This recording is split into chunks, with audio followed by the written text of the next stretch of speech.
People often use the words pain, suffering, and misery as if they mean the same thing. They don't.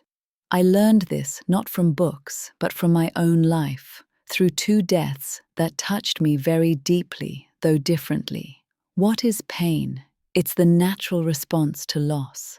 My mother-in-law passed away naturally due to sickness. I loved her deeply, perhaps more than I ever expected to love anyone outside my own family. She was my friend, my confidant, my safe place.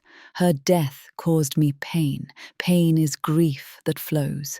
It hurts, but it makes sense. Pain allows tears. It allows memories. It allows rituals, prayers, and goodbyes. Pain says, I loved her deeply, and now I miss deeply. Pain is heavy, not destructive. Over time, it softens. It transforms into gratitude, remembrance, and quiet love. Whereas suffering begins where pain is entangled with unanswered questions. My brother's death was not natural. He did not die because his time had simply come. He died carrying unhealed trauma. From childhood assault, from emotional wounds, from marital abuse that eroded his sense of safety and self-worth. His death causes suffering, not just pain. Suffering asks questions that have no clear answers. Why didn't someone protect him earlier? Could this have been prevented? How much did he carry alone? Suffering is pain that doesn't know where to rest.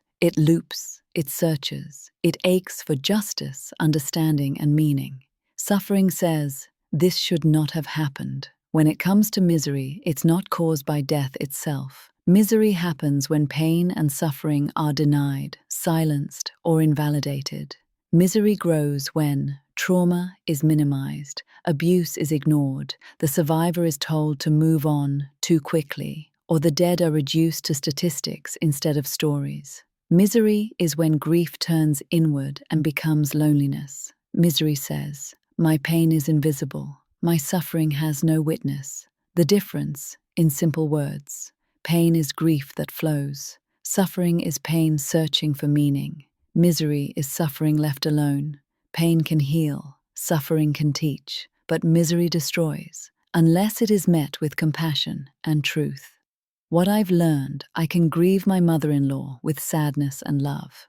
I can remember her with warmth. But I mourn my brother with responsibility, to speak, to name trauma, to acknowledge abuse, and to say clearly, some deaths are not just losses. They are failures of protection, care, and listening.